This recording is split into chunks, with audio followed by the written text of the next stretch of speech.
लेकिन आज हम आपको दिखाना चाहते हैं ये सामने जो ये संकल्प भूमि संग्रहालय ये यहाँ पर बन रहा है, संकल्प भूमि संग्रहालय यहाँ पर बन रहा है। तो मैं आपको बताना चाहता हूँ ये वही पढ़े लिखे लोग हैं जिनको बाबा साहब ने उस समय दुखी होकर के कहा था, लेकिन आज पढ़े लिखे लोगों ने यहाँ पर किस तरह से जो ये संकल्प भूमि संग्रहालय किस तरह से बनाया है और किस तरह से इसमें काम चला है, और इसको संग्रहालय को बनाने के लिए, उनकी याद में बनाने के लिए, पूरे जीवन को यादगार बनाने के लिए किस किस तरह की कठिनाइयाँ आई हैं और इसको किस किस तरीके से बनाया गया है और बाबा साहब का नाम किस तरह से अमर करने की कोशिश की गई है। हमारे साथ हैं, मैं जानना चाहूँगा सर आपका क्या नाम है? मेरा नाम HR सिंह है जी। और मैं संकल्प भूमि ट्रस्ट के लिए काम करता हूँ। संकल्प भूमि ट्रस्ट 2006 में संकल्प भूमि को डेवलप करने के लिए एक सामाजिक संस्था बनाई गई थी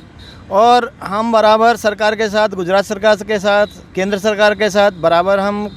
कॉरेस्पॉन्डेंस करते रहे, लिखा पढ़ी करते रहे, मीटिंग करते रहे, परस्यू करते रहे और उसके फलस्वरूप गवर्नमेंट ने, गुजरात गवर्नमेंट ने 10 करोड़ रुपया सैंक्शन किया पहले। उसके बाद फिर अभी के बजट में 21-22 के बजट में 12 करोड़ और सैंक्शन किया है और उसी का परिणाम स्वरूप ये भव्य स्मारक बनाया जा रहा है। इसमें एक म्यूज़ियम होगा, एक बाबा साहब की स्टैचू होगी, लाइब्रेरी होगी, मीटिंग हॉल होगा और बहुत से प्रोजेक्ट हैं जो गवर्नमेंट, भारत सरकार और गुजरात सरकार आपस में मिलकर करेंगे। भारत सरकार की तरफ से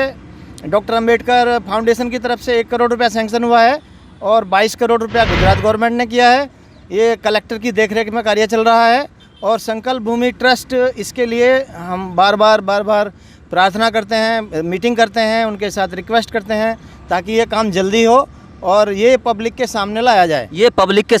जाए। बताया कि केंद्र सरकार और राज्य सरकार ये सब लोग मिलकर के काम कर रहे हैं। ये वो लोग हैं जो संकल्प भूमि ट्रस्ट से जुड़े हुए लोग हैं। हमारे सामने हमारे साथ खड़े हैं सरदार जी। हम सर आपका क्या नाम है? सर मेरा नाम है रविंद्र सिंह गोत्रा। मैं पेशे से एडवोकेट हूँ गुजरात हाई कोर्ट में और संकल्प भूमि से जो स्थापना हुई है तब से जो है हम लोग संकल्प भी जुड़े हुए हैं। सर ये जो संकल्प भूमि ट्रस्ट है इससे कितने लोग आप जुड़े हुए हैं? सर कोई अनगिनत, जैसे आसमान में तारे हैं वैसे ही संकल्प भूमि से हमारे जो अनुयायी हैं, अम्बेडकरवादी जो हैं सारे जुड़े और अम्बेडकर विचारधारा से जो लोग जुड़े हैं वो हैं सर, लाखों की तादाद में हम। सर ये कब से काम चल रहा है और इसको बनाने में आपको क्या क्या कठिनाई आई इस बारे में? सब देखिए कठिनाई तो होती है सब, जब कोई पेड़ लगाते हैं तो उसको हर तरीके से हमें संरक्षण देना पड़ता है और सबसे खुशी की बात तो ये है कि ये जो बड़ौदा शहर के मध्य में विश्वामित्री जो नदी है उसके बिल्कुल किनारे पे जो है ये संकल्प भूमि बनी हुई है और उसी के बिल्कुल पास में ये जो संग्रहालय जो पीछे दिखाई दे रहा है ये तैयार किया है और ये काफ़ी ही अपने आप में महत्वपूर्ण है। बाबा साहेब के बचपन से लेके और एज ए बैरिस्टर और जब वो केंद्र सरकार में मंत्री रहे हैं उसके बाद में जब उन्होंने नागपुर में अपना जो दीक्षा ली और आखिरी सांस तक का जो का पूरा इतिहास जो है बाबा साहब के यहाँ से जुड़ेगा और यहाँ से जो है पूरी दुनिया में जो संचार होगा, सब यहाँ से दुनिया में संचार होगा। मैं आपसे पूछना चाहूँगा कि आप एक महिला हैं और महिला भी हैं, तो महिलाओं को बड़ा संघर्ष करना पड़ता है और संघर्ष करने में बहुत सारी कठिनाइयाँ आती हैं, तो आप भी क्या इससे ट्रस्ट से जुड़ी हैं? सबसे पहले अपना नाम बताएं। मेरा नाम सुनीता रानी सिंह है। मैं संकल्प भूमि ट्रस्टी हूँ। हम 2006 से इसमें कार्य कर रहे हैं और आज मुझे बहुत खुशी हो रही है कि ये पूरे देश विदेश तक है ना संकल्प भूमि और ये जो स्मारक है सब देश विदेश तक है ना, सब लोगों को ये पता चल रहा है कि जिसने हमें संविधान दिया, हमारे जो औरतें जो जिनको जीने का हक नहीं था, जो बहुत अजीब व्यवस्था में सब जी रही थी, जो आज मैं खड़ी हूँ वो बाबा साहब की देन है। क्योंकि बाबा साहब ने जो दिया मेरे ख्याल से कोई भी नहीं दे सकता था और सावित्री बाई फुले ने जो लेडीज़ के लिए किया, औरतों के लिए किया काम,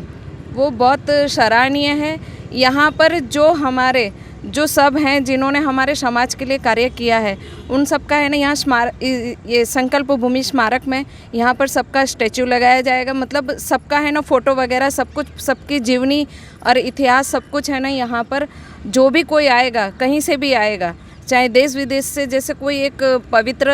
धाम जो करते हैं वो एक धाम के रूप में ये प्रसिद्ध होगा। ये धाम के रूप में प्रसिद्ध होगा और यहाँ पर देश विदेश से लोग आना शुरू होंगे, ऐसा सुनीता मैम का कहना है कि यहाँ पर लोग आएंगे और ऐसा जो ट्रस्ट काम कर रही है। मैं आपसे जानना चाहूँगा कि इस ट्रस्ट में आप ही एक महिला हैं या आपके साथ और भी महिलाएं जुड़ी हुई हैं? नहीं, मेरे साथ में और भी महिलाएं हैं। ये जो फाउंडर हैं मिस्टर आर के सिंह, उनकी वाइफ, वो भी जो हम 2006 में जो संकल्प भूमि ढूंढी थी, तो जो बहुत पेड़ों के बीच में थी, जो हमें पता भी नहीं था, हम धीरे धीरे जाकर पूरा उसमें से है ना, वो उस टाइम पर वो हमारे साथ थी। और मुझे बहुत ही दुख के साथ कहना पड़ रहा है कि उनकी है ना डेथ हो गई है, तो वो आज है ना मेरे साथ में नहीं है, क्योंकि वो और मैं और मेरे हस्बैंड और टीडी वणकर है और उनकी वाइफ है ये दीना बेन और मलाया सिंह, ये सब हम है ना, सब ये जो लेडीज़ थी, 4-5 लेडीज़ बहुत ही ज़्यादा एक्टिव थी और ये सब हमारे साथ में आती थी। पर आज आर के सिंह भाई साहब की जो बीवी है, पत्नी थी, वो इस दुनिया में नहीं है। तो ये प्रकृति का नियम है, दुख, क्योंकि यादें रह जाती हैं आपके साथ टीम की हो रही हैं। मैं आपसे जानना चाहूँगा कि बाबा साहब अम्बेडकर जी की आपने बात की, उनकी बात की कि महिलाओं के लिए किया, तो बाबा साहब अम्बेडकर जी ने जो हिंदू कोड बिल के जरिए किया था, तो क्या एक जाति की महिलाओं के लिए किया था या सबके लिए, किस तरह से किया था? नहीं, बाबा साहब ने किसी एक महिला के लिए नहीं करा, हर जाति की,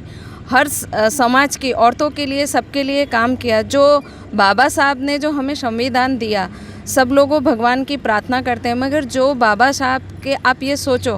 कि जब बाबा साहब ने उस समय जो संविधान दिया, वो संविधान आज चल रहा है, तो उसमें ऐसी क्या चीज़ है कि जो उसके ज़रिए तक आज तक हम यहाँ तक पहुँचे, वो बहुत बड़ी चीज़ है ना, वो देकर गए, जिसका है ना मैं आपको उदाहरण भी नहीं दे सकती, ना ही मैं किसी को बोल सकती कि किस में क्या लिखा है क्या नहीं लिखा, मगर जो चीज़ आज देश जो संविधान से चल रहा है और जो हमारा संविधान है, जिसको है ना अमेरिका में हर जगह पे, मतलब अलग अलग जगह पे इसको सराहनीय, बहुत ही ज़्यादा है ना इज्जत दी जाती है। तो ऐसे संविधान को जो बाबा साहब है ना बहुत साल पहले ही लिख चुके थे, दिमाग सोचे, तो वो क्या भगवान से कम नहीं है जो उन्होंने दिया और जिसको आज हम करें। आप ये सोचो कि आज बाबा साहब हमारे बीच में नहीं है, मगर वो तो ये चीज़ पहले ही सोच कर गए थे। बाबा साहब हमारे बीच में नहीं है, लेकिन ये चीज़ पहले ही सोच कर गए थे। सर वकील साहब, मैं जानना चाहूँगा ये कितने रुपए का प्रोजेक्ट है टोटल? ये सब करीब 3 करोड़ के आसपास का प्रोजेक्ट है। ये 3 करोड़ के आसपास का प्रोजेक्ट है। मैं क्योंकि आप बड़ौदा की भूमि पर रह रहे हैं और बाबा साहब अम्बेडकर जी ने यहाँ मात्र 11 दिन नौकरी की थी, तो आज के समय में जो बाबा साहब ने किया, उन्होंने पूरा जीवन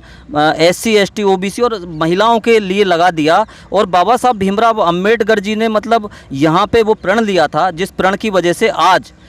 जो वो करके गए, यहाँ पर जो पूरे देश का जो बहुजन समाज का व्यक्ति है, वो आज वो AC के मकानों में रहता है, बड़े बड़े मकानों में डॉक्टर, इंजीनियर, वकील और जो बड़े बड़े ओहदे हैं, वो आज पैसा कमाने का काम कर रहा है, बड़े बड़े ओहदों पे जाने का काम कर रहा है। तो आपसे मैं जानना चाहूँगा कि जो उस ओहदे पे जो लोग पहुँचे, तो उनका जो योगदान है, जैसे आपके साथ टीम है, तो आपको उनके बारे में, क्योंकि उन्होंने अपना जीवन लगा दिया, आज ऐसे लोगों के बारे में आप क्या कहना चाहेंगे कि जो उनके उस प्रण को भूल गए, जो बड़ौदा की भूमि पर संकल्प जो दिवस है, जो संकल्प दिवस है, उसको भूल गए, जो बाबा साहब ने इतना बड़ा प्रण लिया था, ऐसे लोगों के लिए आप क्या कहना चाहेंगे? दुखद है, बहुत ही दुखद है, और ये सच्ची श्रद्धांजलि नहीं होगी बाबा साहब के लिए। बाबा साहब, डॉक्टर भीमराव अम्बेडकर की जो विचारधारा है, बाबा साहब का जो सपना था ना साहब, वो सपना 100, 200, 300 साल उससे कल्पना से बाहर का सपना था। SC ST का जो सर्टिफिकेट है, उसको लेके हमारे अधिकारी जो हैं सरकारी नौकरियों में, राज्य के और केंद्र सरकारी नौकरियों में जो है स्थापित हुए, उसके बाद में जब सरकार में नौकरी मिलने के बाद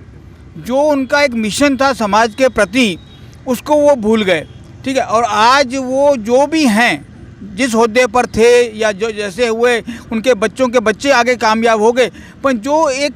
विचारधारा को लेके चलना चाहिए था, अम्बेडकर विचारधारा को, उससे हम लोग जो है उलझ गए हैं, हम भटक गए हैं। और देखा जाए तो आज की तारीख में जो आज़ादी के बाद और बाबा साहब के अवसान के बाद, ठीक है, जो घटना घटी है वो बहुत दुखद है, चैलेंजिंग है। हमें संगठित होना है। हम ये नहीं कहते कि हम मनुवादियों के भी खिलाफ हैं, मनुवादी भी हमारे भाई हैं,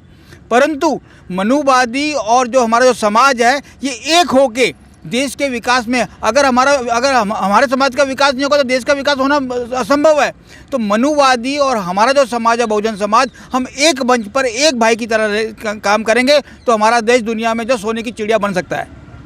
वकील साहब ने बताया बड़ा दुखद है कि जो बड़ौदा की भूमि जहां पर हम खड़े हैं और जो आप देख रहे हैं ये संकल्प भूमि संग्रहालय यहां पर बन रहा है और वो पढ़े लिखे लोगों की एक संस्था है जो ट्रस्ट है वो बनाने का काम कर रही है और रात दिन इस मेहनत में लगी हुई है। साथ साथ उन्होंने कहा कि बड़ा दुखद है कि लोगों को सामने आना चाहिए और जो बाबा साहब अम्बेडकर जी ने बहुजन समाज के लिए किया, दबे कुचले शोषित पीड़ित समाज के लिए किया, जो उन्होंने SC ST माइनॉरिटी के लिए किया और उस बराबरी पे लाने के लिए किया, तो उसमें उनका कहना है कि उसमें उनको साथ देना चाहिए। और हम आपको बताते हैं क्योंकि हम यहाँ पर हैं, बड़ौदा की भूमि पर हैं, संकल्प भूमि पर हैं, तो हम अपने चैनल के माध्यम से आपसे बताना चाहेंगे, कहना चाहेंगे, रिक्वेस्ट करना चाहेंगे कि जो ये संकल्प भूमि संग्रहालय का काम चल रहा है, जो यहाँ पुस्तकालय का काम चल रहा है, जो इसमें मूर्तियाँ लगेंगी, बहुजन समाज के जो महापुरुष हैं उनकी मूर्तियाँ लगेंगी और एक ऐतिहासिक बनेगा को अपने SM न्यूज़ के चैनल पर जो यहाँ का संकल्प भूमि ट्रस्ट है उसका हम आपको नंबर प्रोवाइड कराएंगे। आप उसमें अपनी जितना भी 100 से 50 से 200 से 500 से जो हम आपको जो नंबर आपको प्रोवाइड कराएंगे संकल्प भूमि का, उसमें आप मदद कीजिए। बाबा साहब के वो 11 दिन जो उन्होंने संकल्प लिया उन्हें और यादगार बनाइए, बहुजन समाज को मजबूत बनाइए। बहुजन समाज मजबूत बनेगा तो देश मजबूत बनेगा और देश मजबूत बनेगा तो एक अच्छे राष्ट्र का विकास होगा। सभी को साधुवाद, जय भीम, नमो बुद्धाय। अगर आपने अभी तक हमारा चैनल सब्सक्राइब नहीं किया है तो सब्सक्राइब करें और घंटी का बटन बिल्कुल भी दबाना ना भूलें ताकि सभी लेटेस्ट खबरें पहुंच सकें आप पे सबसे पहले।